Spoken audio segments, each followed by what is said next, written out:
Chapter 5 Rats. For the fourth or fifth time since I entered the airways, the shuffling behind Kotsky stopped. He craned his neck back over his shoulder, knowing what he'd seen even in the limited light spilling in through the nearest vent, hoping by some miracle it would be something else. Slumped against the duct wall was an absolute mess of a human being. Whatever little energy reserves Deku had left had dwindled to zero. The adrenaline high of escaping deflating like a pop balloon within minutes. He had needed to make frequent stops as they crawled through the narrow passage. A sliver of white illuminated the excessive beads of precipitation along the edge of his cheeks under his eyes screwed tightly shut. Oi. Only heavy breathing as a response. Kotsky clenched his jaw. He still felt like he could sleep for a week, each hand over foot step like dragging lead through the molasses, but the 6 hours of rest he had received had at least gotten him mobile again. Deku, in his infuriating need to outdo Kotsky in everything, had barely slept a wink and was now paying for it in spades. The idiot didn't even require his quirk to recoil, to sacrifice himself right out of commission. What was going to happen if they had to actually fight someone? Kotsky could barely take care of himself, let alone carry Deku's dead weight. But it's not like Kotsky could leave him behind, and berating him wouldn't do much good either. Nerd. Have to keep moving. I know, Deku moaned softly. I'm just dizzy and hot. That got Kotsky's attention. It was freezing in the air ducts, the chilly current slamming into them as it tried to get past their bodies, so rudely blocking its way. A few feet ahead of the ductwork opened up at a four-way junction. Kotsky pressed ahead just so he could make a U-turn, the chain wrapped snugly around his shin clanking softly as it grazed the duct floor. The free chain formerly attached to Deku was looped around his waist. Kotsky's calloused palms weren't particularly great at gauging temperature, so he placed the back of his hand against Deku's forehead, nudging some greasy curls aside. Deku shivered under the touch. Though he wasn't cold, he was hot. Way too hot. Christ, Deku, Kotsky swore. His voice shook as it echoed back into the metal box wrapped tightly around them. You've got a goddamn fever. Oh? Deku responded, like Kotsky had just pointed something out, mundane and mildly interesting, like it was going to rain tomorrow, or Shitty Hair thought something was manly. He didn't even open his eyes. A soft thump sounded as Kotsky dropped the side of his own head against the cold metal wall, reverberating back, not unlike when he tried kicking his way out of the water room. He blew out a sigh through his nose. Deku's condition had deteriorated rapidly and would only continue to do so the longer this went on. He wasn't just tired, he was in real danger. Somehow, despite his best efforts, despite taking the heat and the poison and the guillotine pulley, Kotsky couldn't keep the idiot from knocking at death's door. The only way they were going to get out of this was if they could follow the airflow to the exit of whatever building they were in, and they had to do it quickly. Their advisories likely knew they had made an unsanctioned detour, but a tiny sliver of hope remained that it caught them off guard. A few wrong turns and the dead ends had already cost the boys time. Kotsky didn't know where he was going. If he left Deku behind, he could move faster, potentially locating the exit quickly and then doubling back. But Kotsky feared that he might find or not find on his return. Deku, you've gotta move, Kotsky said quietly. With a swish, Deku's head slid down the wall in an arc, colliding with and lolling against Kotsky's collarbone. I'm moving. You're not. Kotsky hesitantly brought a hand up to cup the back of Deku's head, pressing it gently to his chest. It was strange, and he didn't want to think about what compelled him to do such a thing. I'm in the way? Messy curls tickled Kotsky's neck, and his heart squeezed. His eyes stung, and he blinked it away. Yes, idiot. Now get out of it. Kachan's in the way now. Son of a... Alright, smartass. I'm going, and you better fucking follow me. Koski dislodged Deku's head as gently as possible before shuffling backwards into the junction, glaring daggers all the way. With a weak smile, Deku pushed off the wall and limped forward. His right arm curled just enough to keep from dragging along the duct floor, and they continued. Vent after vent they passed, peering down into the rooms below to discern if they'd be any help. From what Koski could gather, they were all more metal-walled puzzles and white rooms, full of ominous machinery and deceptively friendly household objects, empty of other people at least. For the first time in hours, Koski spared a thought for his classmates and found himself relieved that they weren't down there. But were all these rooms really just for the two of them? How could they possibly have been expected to survive? Well, they probably hadn't been. Koski paused over one room that was entirely filled with water. His heart sank. They just circled back to the beginning? Even without really knowing where they were, he had tried to keep track enough to stay moving away from the rooms they had been in. Something large and dark moved in the water. They pressed onward. "Kachan," Deku called weakly from behind. Koski paused to glare over his shoulder at the boy behind him, looking worse and worse as time dragged on. "What? Remember the thing about my hair?" Whipping his head forward, Koski resumed his crawling march. "Can it, nerd? We're not talking about this." "That's okay," Deku sighed. "Kachan kissed me with tongue. That probably counted." Koski stopped moving. He felt his face heat up in that impossibly cold airway. "I swear to God." The words could barely tumble out, fury and frustration, and fear causing his entire body to shake. "If you give me your shitty quirk, you'd better fucking die, because I will strangle you to death with my bare hands." Silence. Plip, plip. Koski chanced another glance back. Tears were streaming silently down a freckled face, the tiny dots just barely visible, and a slice of light from the vent between them. The liquid rolled off the edge of Deku's chin, splattered on the cold metal between his good hand and his bad one, no longer even held up, but bent awkwardly against the duct floor. Well, fuck. "I don't want to die," he sobbed, his raw voice broken. It hurts so much." Deku trembled violently, collapsing once more against the side of the duct, chest heaving. Koski twisted, but couldn't fully turn around. His heart beat rapidly against his rib cage, and the need to do something clawed uselessly against the fact that there was absolutely nothing he could do. "Kachan should go," Deku whispered wetly. "You shouldn't see this." "I'm not fucking leaving you," Koski snarled, resisting the urge to slam his fist into the metal, keeping him pinned. They were making too much noise as it was. Deku laughed, and it was that manic pitch that signaled fear rather than amusement. "That's not fair. That's not fair at all. Kachan should leave. He should hate me. He shouldn't be gentle. Kachan certainly shouldn't kiss me. Not when I won't get out again. Not when I'm going to die." "Deku, shut up," Koski tried to demand, but it came out as a desperate plea. "You're delirious." Teeth chattering, Deku curled in on himself, glazed eyes slipping shut. "Yeah, probably." "Oi, do not go to sleep. It's just a little further." The words dragged like sandpaper across his tongue. "Must be delirious," Deku slurred. "Kachan's no liar." Koski scowled. Maybe he didn't have to be. They weren't getting anywhere, bickering at a standstill in the air duct. If Koski could find an exit, if he knew where it was, he could come back and drag Deku out. It was exactly what he had wanted to avoid. What if their captors found him while Koski was away? But they were running out of options. "I'm gonna go on ahead and come right back, Deku, okay?" Green eyes opened slowly, reflecting back poorly in the dim light.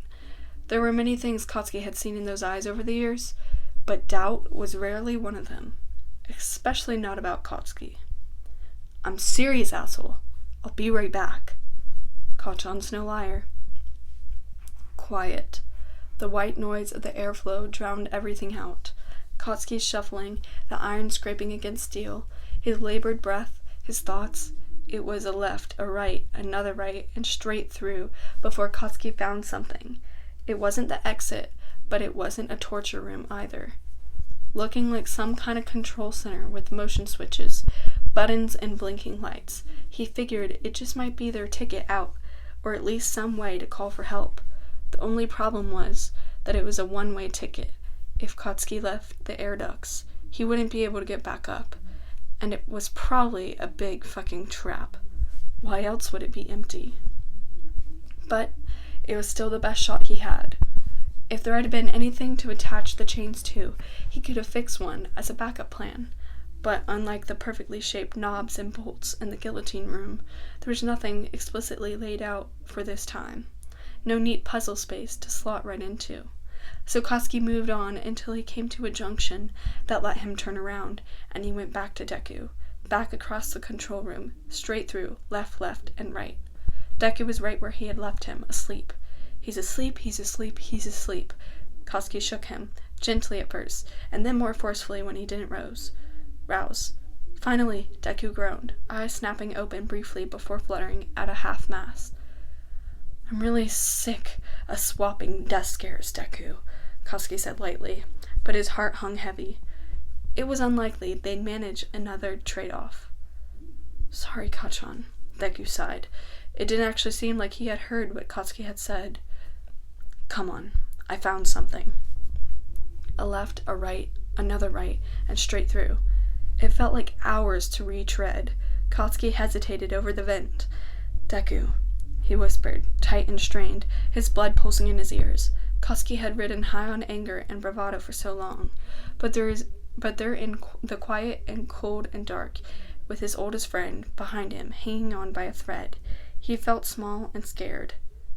"I don't know what's gonna happen." No one ever does, Kachan. It's okay."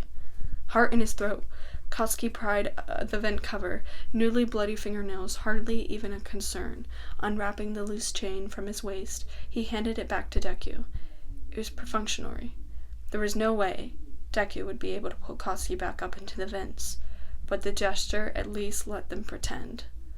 Gripping the edge of the opening, Katsuki dropped his body down into the room below. He hung on briefly, holding his breath, waiting for the sirens or alarms. When nothing sounded, he dropped onto the floor like a cat. A quick scan gave him not much more than he had already seen. An open hallway that had just been out of the sight of the vent. With one last glance up at Deku's sick, worried eyes, Katsuki turned to the wall of the monitors and consoles. If this was a communication system, Katsuki had figured he'd have a shot to get some kind of distress signal before the security found him out. If it was security, then maybe Katsuki could use it to his advantage, or find a way out. Katsuki glances over the screens, live camera footage, the penalty boxes, the water room, plenty of other empty torture rooms, security system, then he narrowed his eyes. It didn't seem like any white rooms. Were they really not monitored? They had traps in them too. Maybe they really were lucky and had even more time undiscovered. Katsuki's gaze swept over the remaining feeds and froze. The air ducts. They had cameras in the air ducts. Such intelligent rats. Such clever rats. Katsuki spun, ice in his veins, falling back against the console with both hands. Standing before him was a man, a short old man he had never seen before in his life, wearing a white lab coat and pointing a gun right at Katsuki's face. I have to say, it's the first time anyone's ever actually made it to the ductwork. I, of course, had it monitored to be thorough. But you're just full of surprises, aren't you, Katsuki? I can call you Katsuki, right? The man smiled, his eyes crinkled pleasantly behind the thick round glasses. Who the hell are you? Katsuki had to dig deep to growl. He was shaking. Oh, you don't need to know that. We were never supposed to meet, yeah? But you're special, Katsuki, so I guess I'm not surprised. You see, usually I pay a lot of money for rats like you, but this time, I was the one who got paid. Isn't that something? He motioned sharply with the weapon.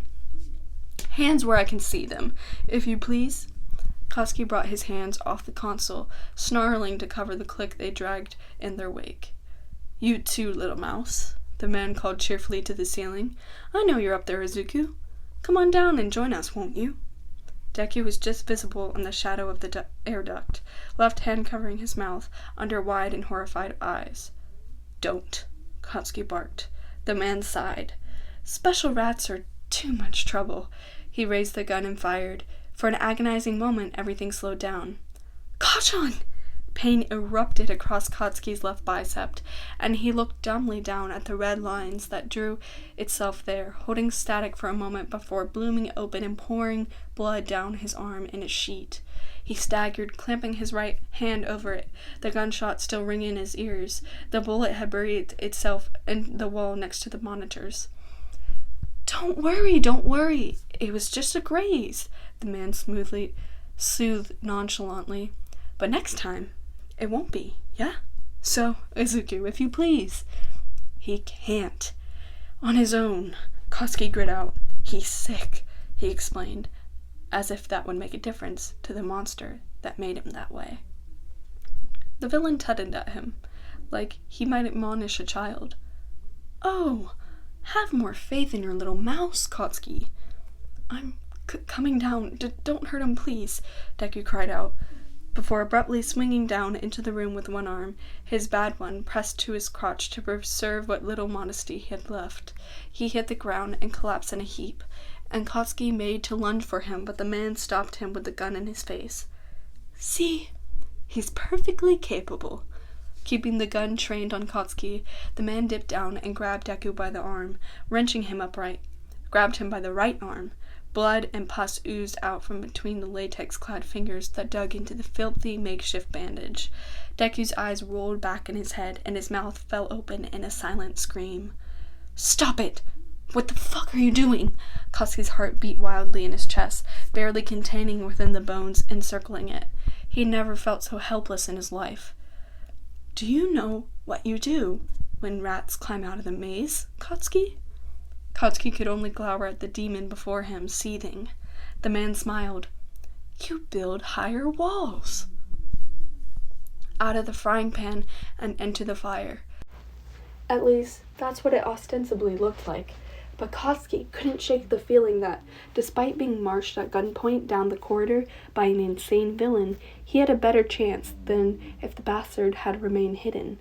If he could just get close enough, if he could get Deku away from him, if Katsuki could wrap his bloody hands around the shithead's neck, he had a hell of a better shot of getting them out of here than through solving a bunch of death trap puzzles.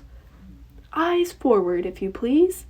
Katsuki very much so did not please. He kept stealing glances back behind him, where the sick fuck was still dragging Deku along by his bad arm. The poor idiot was already bad enough off. The glimpses Katsuki stole now weren't giving him much hope for improvement. Deku was far paler than Katsuki had ever seen him, and he looked completely out of it.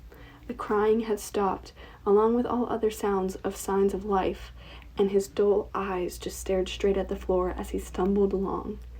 No other people, villains or otherwise, were in the hallways with them.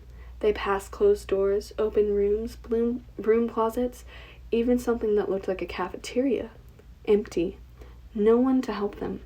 No one else to hurt them. It was just this one man. One man with a gun.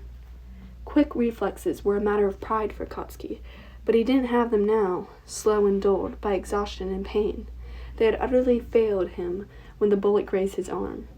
What hope did he have of wresting the gun away, when even this dumpy shrimp of a man could outshoot him? To make no mention of whatever quirk he was waiting in the wings. "Here we are," the villain announced brightly. They had stopped at an open door to a plain, unassuming room. He nodded at it. "In you go." Hesitating, Katsuki stalled in the doorway. They were already trapped, but whatever was inside the next room likely wasn't going to end well for them. With a sigh, the man pressed the barrel of the gun to Deku's temple. Deku didn't even flinch. Fine. Katsuki jolted forward into the room, shaking. Last time, Katsuki had been shot with no preamble. He wasn't taking any risks with Deku's life. He turned back to the two still at the entrance. "Unfortunately, I don't have any toys for you to play with, so you'll just have to sit and wait until we're ready. Toodaloo!" And without any further ado, the door slid closed, leaving Kotsky staring at an empty space, utterly alone. What? He choked out. His pulse throbbed in staccato. Staticky bursts behind his ears. He could hardly even process what had just happened. For the first time since they had arrived in this wretched place, Kotsky and Deku were completely separated, not just by water, or clear plexiglass walls, or consciousness. Deku was gone. Deku was gone. No, you, oi. What the fuck? Come back. Bring him back. You can't fucking have him. Kotsky howled, prowling the tiny room like a caged tiger, snarling and snapping and sobbing. Blood ran down the unchecked from the barely coagulated wound that split back open like a sick smile. Spatters followed him, painting the floor in a smeared circle of red and pain. He barely had the energy for fury, however, and he sank to his knees in the center of it. Defeated. He had let the stupid nerd slip right under his fingers to death. Kotsky didn't even get to say goodbye. Kotsky flexed his palms. Useless. He sat down, drawing his legs to cross in front of him. He put his head in his hands and he wept. And waited. Minutes, days, hours, weeks. Kotsky didn't know how long he was left to rot in that plain box of white and gray. He floated in and out of consciousness through the dreamless sleeps and the horroring nightmares. Several times he woke up in his dorm bed, Deku at his side, so relieved he broke down into tears and laughter and didn't question why his rival was sleeping with him. But he always jerked back to reality eventually. Just Kotsky, alone, starving to death in purgatory. He had to accept that this was the end of the line. Kotsky had never really truly felt despair until now. The belief that they would make it out of this somehow had always been underneath every puzzle, every brush with death, every dizzy slide further into the depths. Now, Kotsky wasn't so sure. Deku thought he could do everything. Kachan's amazing. But Deku was gone, and Kotsky couldn't do anything. Couldn't do anything but wait to die. Alone. When the man came for him, he was also alone. His pristine white coat streaked dark across one side. Kotsky didn't even bother asking. He didn't want to know the answer. Still, he couldn't help but wonder, did Deku fight? Did he cry? Did he call out for Kotsky? Was he even coherent enough to know what was still happening? Somehow, that thought hurt the most, despite being somewhat comforting. For wasn't it better if Deku didn't know? That he was spared further suffering in his final moments before slipping into the afterlife? If there is one? Maybe. But it still robbed him of his last words, last thoughts, robbed them both of everything they had yet to figure out together. The man motioned for Kotsky to leave the room, if you please. There was no way for Kotsky to keep track of where they were going through the labyrinthine halls. Even if he had the will left to care, he was being led to his death, or maybe to a final puzzle. The end result would be the same. All of the doors in that place had been plain, sliding, and automatic. Kotsky looked up at the ornately carved stone doors their journey ended at, with a modicum of surprise. They were completely out of place. Still, despite their antique veneer, they swung open on their own, revealing a circular room ringed with a few rows of empty amphitheater seating. Kotsky's breath caught in his chest. At the center was Deku, suspended in a purple-tinged liquid in the middle of a cylindrical tank, wires branching out of him like a gruesome network of external veins. Gold flecks like glitter shimmered around him. A black breathing mask covered the bottom half of his face. Its tubes threaded through the top of the enclosure and fed right up into the ventilation system in the ceiling. The same thing they had made their aborted escape attempt through. Had they passed over this room? Kotsky couldn't remember. He couldn't think at all. The mangy robe and bandage were gone. In their place, Deku was wearing what looked like a plain black pair of swim shorts or underwear. Kotsky wasn't sure that was less violating than just stripping him naked. But he was alive. Deku's eyes were closed and he looked half dead, but he was alive. And all the burning fury came flooding back through every passageway in Kotsky's body. He was getting the fuck out of here, and he wasn't leaving without Deku. The doors closed behind them. "Do you like it?" Kalski jolted. He had nearly forgotten the villain was still there, too caught up in the swirling maelstrom within him. "It's new, and I haven't had a chance to test it fully. You two will be the guinea pigs, in addition to rats. Isn't that exciting?" The man's smile was genuinely giddy. It made Katsuki sick. "What the fuck did you do to him?" "Oh, fear not. Your little mouse is fine. He's not in any pain. He's in my very special sensory deprivation tank. I have complete control over his pain receptors. I can keep him completely pain-free while the suspension gel restores him. But," he pulled a small remote out of his pocket, his other hand still pointing the gun at Katsuki, "if you misbehave and he presses a button," Deku's motionless, still form began thrashing wildly in the thick liquid, bubbles spilling and streaming out of the edges of his mask at his eyes snapping open. Katsuki couldn't hear anything, but he knew that Deku was screaming, "Fuck! Stop it! Stop!" The remote switched off and Deku resumed his listless floating, peering blearily out of the tank at them through his haze. His chest was heaving, a few stray bubbles were still squeaking out. "Sadly, I only have one of these tanks, so you have to wait your turn. But don't worry, it will only take another." He checked his watch. "A near replica to the red and black countdown timers. 4 hours before he resets. Once you're both back in shape, we can start you on the advanced track." Koski's heart sank. This fuck intended to keep them here forever. If they had actually done something fatal in the torture rooms, would he just revive them? Make them start all over again? He looked at Deku in the deprivation tank, his mangled arm already looking a little better, still likely to leave him with a swath of ugly scars, but far less gory than Katsuki was expecting. Was the purple, sparkly shit really healing him? "Well, let's begin, shall we? Partner play is even more ill-tested for this, so I'm going to have to be here for it, but I'm very eager to see how it goes. Take your mark, if you please." Katsuki stared at him. "Fucking what?"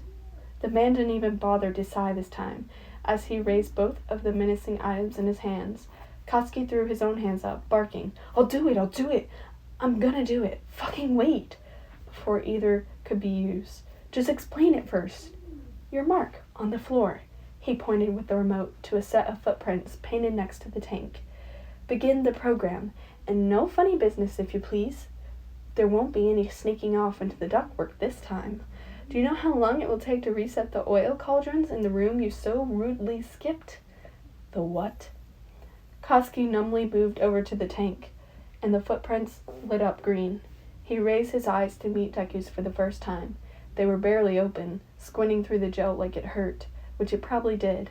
But didn't the asshole say he wasn't feeling any pain? Katsuki pressed his right palm to the glass automatically, heedless of what punishment it would bring. But it was cool under his rough fingertips. Deku's left hand came up to match, and Katsuki's heart shuddered. "Izuku has already been briefed. You will each be given the same selection of images, words, or phrases, in different orders. Izuku will choose one. You will have to select the same option, or..." The man shook the remote in his hand. "But it will be automatic." "What the fuck?" Katsuki mouthed, breaking eye contact with Deku to glare at the villain, without taking his hand from the tank. "So, we have to play goddamn charades?" The man hummed in response. "You can certainly try. Izuku might have some difficulty miming anything, though." And he smiled. "He cannot hear you, but you cannot speak or gesture after he has made his choice. Or you will fail the round. Don't try leaving your mark, either, because that will also result in a fail." Katsuki turned his attention back in front of him. 6 blank white circles illuminated on the glass. Before Katsuki had even finished registering it, Deku had removed his hand from opposite his own and pressed against one of them. Even with the healing goop, he was still favoring his bad arm. A chime sounded, and Deku brought his hand back down to Katsuki's. The circles filled on the outside of the tank, each with different pictures or set of texts as previously described. Brows furrowed, Katsuki searched Deku's face in confusion. He had made a selection so quickly, and he wasn't minding anything, and Koski finished reading the options: a stove, a storefront, the word fear, a forest, a haiku, flowers, and a mountain. But not just any mountain, Mount Hakusan, which Koski had been dying to climb. It's technically a volcano. He pressed his free hand to it, 2 chimes this time, and the image cleared. Koski almost smiled. Impressive, the man muttered, although he didn't sound impressed. Continue. And so they continued, round after round of images and phrases, and the tank never had to turn on its occupant. There was always something that stood out like a colorful thread in the tapestry of their lives together, and Koski only had to run his fingers along it briefly to know which one to pull. It was true that Deku couldn't gesture much while being weighed down by wires and moving slowly through thick gel. If it was really a sensory deprivation tank, the villain had his pain receptors turned off. He probably couldn't feel anything at all. He only had his blurry vision, sometimes squinting at the images in front of him, one by one with intense concentration. A few times he had made movements with his arms, but ultimately would just point at himself, notebook, or Koski, chili pepper, if the 2 options have matched. Koski's right hand remained on the glass the entire time. Deku always brought his left hand back against it. Until a round where it took significantly longer for Deku to make his selection, and when the options came up, it was clear why. Every single one of the items was a match for him in one way or another. Koski's skin prickled. Up until now, it had all seemed random, but this had been deliberate.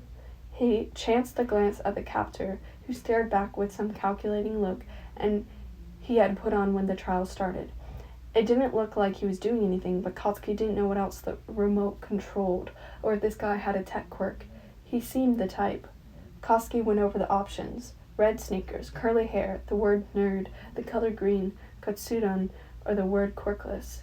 His heart stuttered at the last one, but then Deku pointed at Koski. What? None of these had anything to do with Koski. Green, maybe, because of the grenades and his accents and his hero costume, or quirkless because of the barbed weapon he had turned the word into and their history with it, or no, Koski had to fight the grin as he pressed his hand to the glass.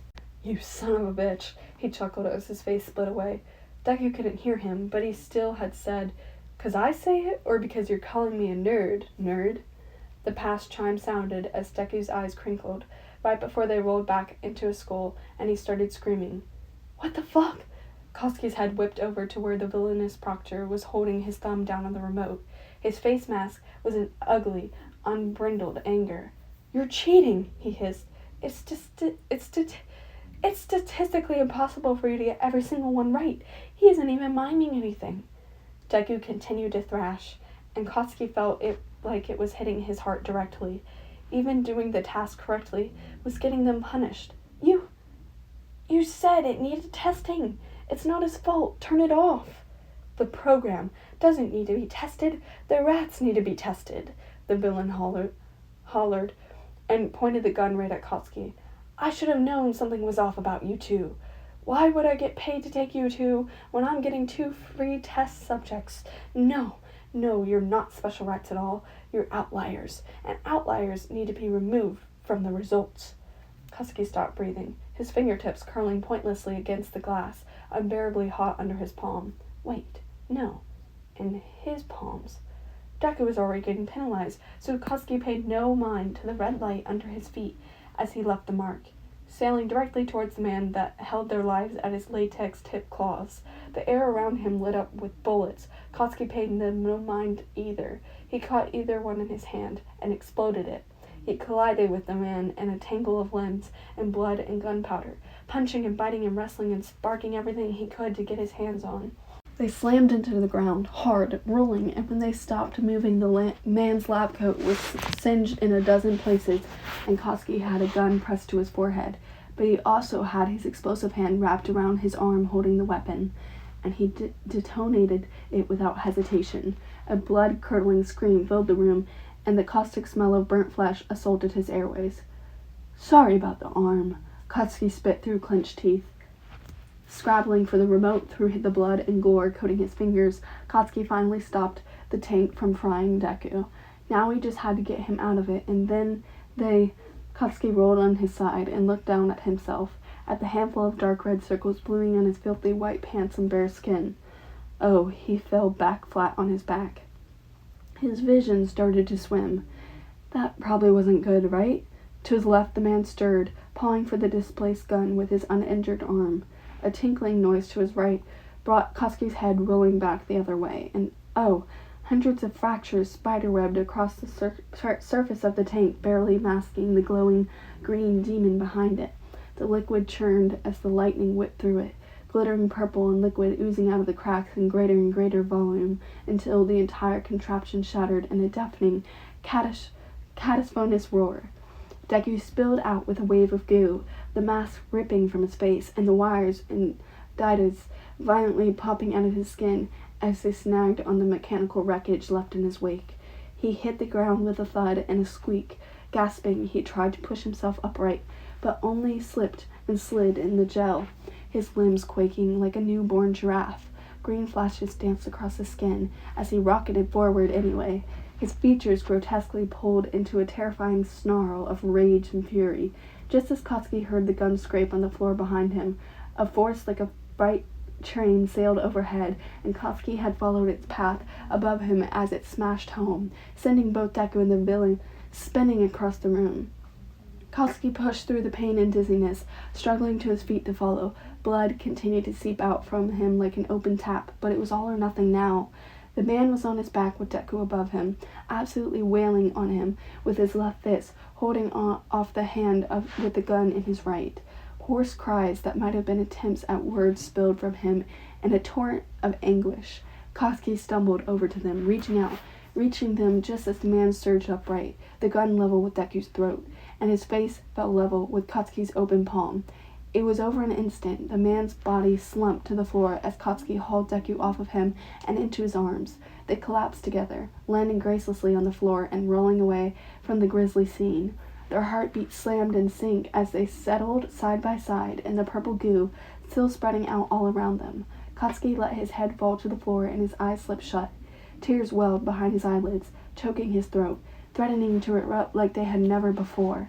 He clutched Deku's body tight to his chest, barely cognizant of the other boy frantically smearing the gel on his bullet wounds.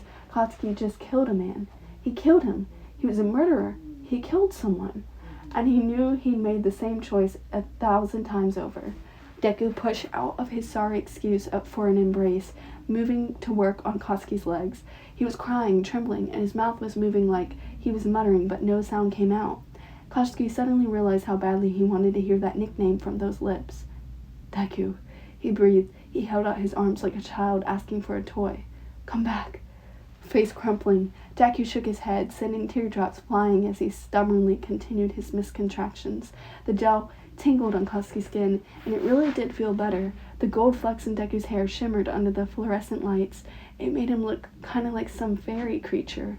Please, Katsuki entreated, stretching his arms intensely. I'm fine. Didn't hit anything important. All of you is important, asshole. Deku tried to bite back, but the words were breathy and weightless, like he had been screaming and lost his voice, which he had. Still, he relented, administering the slippery ointment to one last graze on Katsuki's hip before crawling back into his arms. They held each other in silence, just breathing. Katsuki didn't actually know if the bullets had hit anything important, but it hardly mattered. He felt okay enough, and the remote had been a casualty in the fight. It was unlikely they'd be able to make those big stone doors open anyway. Maybe Deku could push it off if he was at full power, but even with his stint in the healing goop, he was still clearly drained. Katsuki sealed their fates when he took a life, but still better than the alternative. Why do you think our quirks came back? Deku asked quietly, swallowing a few times to make his voice work. Guess it wasn't the shackles. Katsuki allowed his mouth to curl into a smug grin. It had been a complete shot in the dark, but it wound up paying off. Switch under the filtration section in the control room. I turned it off. Guess fuckface didn't know every single thing we were gonna do. It was labeled Q suppressant. Must have finally worked its way out of the air or our bodies. Deku gasped, eyes widening. Kachan's amazing. Snorting, Kusky ruffled the damp and sparky green curls with his hand that was at least a little less bloody. Oi, Deku's amazing too, idiot. He wrinkled his nose. Doesn't have the same ring to it. With a wobbly smile, Deku tucked his head under Kusky's chin, like it was the most natural thing to do. Kusky's heart flipped. Do you want to know something stupid? Deku whispered after a few moments. Huh? I wish we hadn't needed them. Kusky grimaced. Do you think he was quirkless? When Kusky didn't respond, Deku continued. If the suppressant was in the air system, it'd be unlikely he'd want to suppress his own quirk. And it didn't look like he had a mutant type, and he used a gun and... Deku, Kusky growled, cutting through the rambling. It doesn't matter. He's a villain, quirk or no. Yeah, Deku agreed quietly. He pressed tighter to Kusky's chest. Kusky ran his hand along his back. Their breathing slowed in tandem. Is this it? Kusky's nostrils flared as he inhaled slowly. Seems that way. Deku hummed softly. I'm glad it was you, Kachan. Something thick tightened in Kusky's throat that he was unable to swallow. Yeah, me too.